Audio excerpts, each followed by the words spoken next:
Oyez, oyez, peuple de Konoha, j'espère que vous allez bien. En ce qui me concerne, ça va, je n'ai pas de raison de me plaindre, surtout qu'aujourd'hui je vous ramène un petit nouveau concept qui se nomme Mon problème avec. Je vous explique rapidement le délire. Je récupère une série, un arc d'un animé ou même un personnage.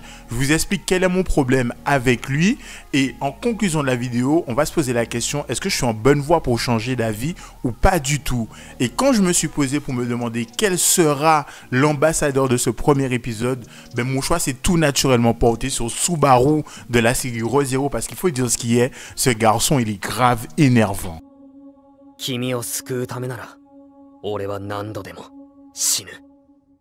Alors, avant que je ne commence à cracher mon venin sur Subaru, nous allons faire le tour du propriétaire et parler un petit peu de la série Re:Zero. C'est un isekai dans lequel il va évoluer, un monde qui est à la fois rempli de magie et de fantaisie, où il va rencontrer pléthore de personnages, mais surtout Emilia, qui a pour objectif de participer à une sélection pour devenir la reine du royaume dans lequel tous nos petits héros vont évoluer. Et dès leur premier épisode, en fait, Emilia va perdre la vie et Subaru va perdre la scène en tentant de la sauver.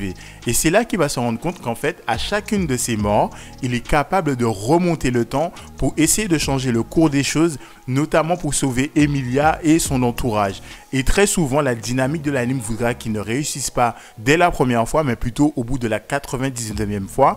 Et c'est dans cette dynamique que nous allons suivre le personnage de Subaru et que très rapidement, je me suis rendu compte que ces personnages, je l'aime pas beaucoup en fait.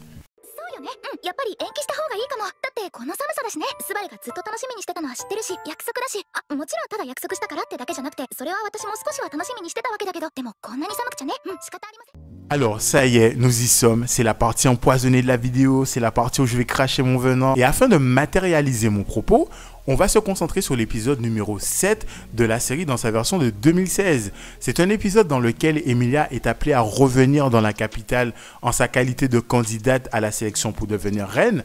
Elle va accepter d'emmener Subaru avec elle et une fois sur place et à l'hôtel, elle va lui dire « Ok, j'ai accepté de t'emmener avec moi pour quelques raisons suivantes. Il faut que tu te reposes, il faut que tu soignes ton portail magique parce que je te rappelle que depuis la dernière bagarre à Orly, celui-ci a été radicalement entamé. Donc il s'agirait de doser et de se reposer. Fais-moi cette promesse. Promesse que Subaru va accepter. Et en plus, Emilia va lui dire, t'inquiète pas pour moi, de mon côté, je suis accompagnée et je saurai me débrouiller toute seule. Je reviens vers toi le plus vite possible. Dès lors qu'elle tourne son dos, quel est le réflexe de Subaru? Rompre cette promesse. Je vous rappelle que Subaru, c'est le mec qui passe la moitié ou voire le plus clair de son temps à dire Emilia Tan, c'est la femme de ma vie. Et en fait, il brise la toute première promesse qu'il lui fait. En réalité, je me dis, là mon gars, c'est un très mauvais point pour toi. Je ne peux pas t'apprécier. C'est pas comme si c'était la 150e promesse et qu'il n'avait pas tenu une de toi entre temps. C'est la première. Donc pour moi, il y a déjà un problème en vérité.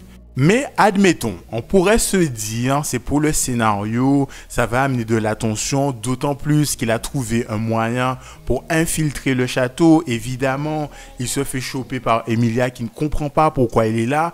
Elle est un petit peu prise au dépourvu. Nous avons donc l'intervention du comte qui va dire « Ok Emilia, pas flipper si ça, mets-toi à côté, fais tes bails. Subaru, mets-toi à côté et laisse Emilia faire ses bails. » La réunion se poursuit. À un moment donné, les hauts pompes de cette cérémonie vont arriver sur le cas d'Emilia et vont commencer à l'insulter à cause de sa condition de demi-elfe et parce qu'elle a les cheveux argentés et qu'elle ressemble à une sorcière. Et c'est peut-être là le seul point positif de Subaru, c'est qu'à ce moment précis, il va intervenir, élever la voix et dire il serait temps de doser et de respecter les gens, excusez-vous auprès d'Emilia. Mais je vous rappelle qu'au début, Emilia lui a dit « T'inquiète pas pour moi, je saurais me débrouiller ». Et là, elle l'interrompt et rappelle à l'ordre Subaru. Elle se retourne d'un pas ferme et décidé. Elle se représente la tête haute en présentant ses objectifs pour le royaume.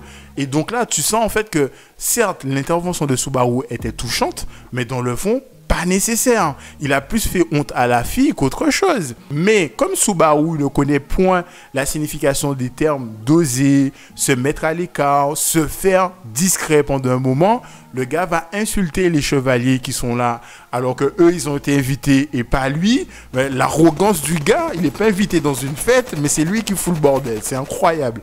Et à un moment donné, il va se prendre la tête avec un en particulier, à savoir Julius, en lui disant, mais mon gars, tu es là parce que tu as de la famille riche. Je me dis, mais attends, mais c'est sérieux. En plus qu'on l'a pas invité, il s'incruste, il insulte les gens, mais on est où là? Et de fil en aiguille, le gars va se retrouver embrigadé dans une bagarre. Je me dis, mais en fait, l'orgueil de Missy n'a aucune limite. On dit à Missy, reste calme. Et le gars, il va se bagarrer. Alors que la promesse initiale, c'était repos, soigner. Le gars, il fait quoi? Honte et bagarre. Je me dis, bon, pourquoi pas? Et là, il se fait défoncer, évidemment. En plus, il utilise ses pouvoirs magiques, ce qui entame encore plus le portail qu'il était censé soigner. Et là, tu as Emilia qui va venir le réceptionner. Elle va le coucher, j'imagine, ou peut-être quelqu'un l'a couché. Mais en tout cas, ce qui est sûr, elle est à son chevet. Il se réveille et là, Emilia commence à lui dire « Mais pourquoi, Subaru? Tout ce que je t'ai demandé, c'est de tenir la promesse suivante. Repos, soigne-toi. » Et le gars commence à dire « Oui, mais comprends-moi, Emilia. Je sais ce qui est bien pour toi. J'ai envie de t'aider. Il fallait que je sois à tes côtés. » Et là, en fait, Emilia va lui dire « Bon, écoute, je comprends pas, explique-moi. » Et là, Subaru va lui dire, mais fais-moi confiance.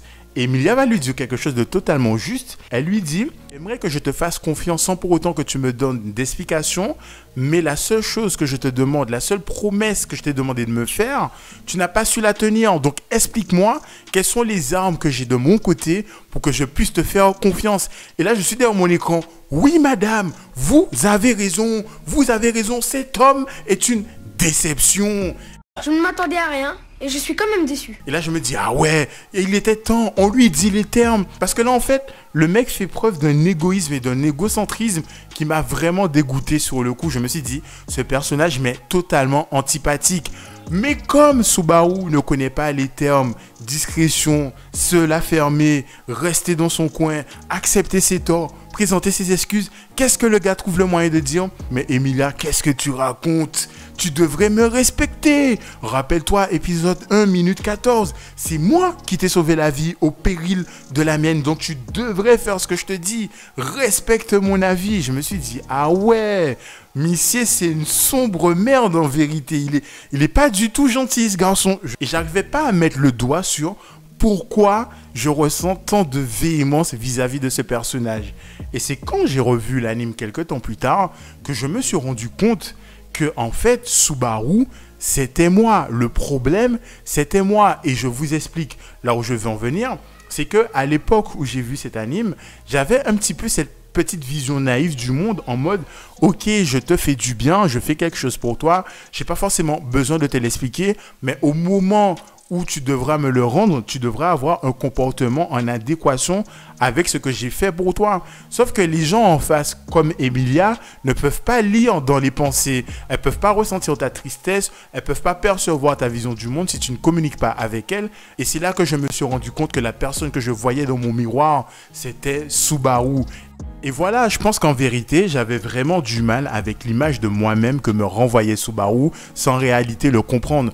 Surtout que je me dis, avec le recul et quand je fouille un petit peu dans mes souvenirs, c'est que Subaru aussi, il était à l'antipode des personnages principaux que j'avais l'habitude de voir sur mon petit écran. Je pense à des personnages comme Naruto, Natsu, Ichigo et consorts. C'est tous des héros auxquels on a envie de ressembler ou comme on aimerait être en grandissant. Mais c'est que très souvent, dans la réalité et dans les faits et dans la norme, on est plus proche d'un Subaru que d'un Ichigo ou que de Naruto.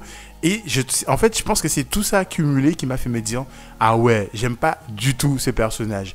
Mais avec le temps, j'ai appris à relativiser cette pensée. Donc, j'ai essayé de vous exposer le plus clairement possible ma vision sur Re:Zero, mais principalement sur Subaru.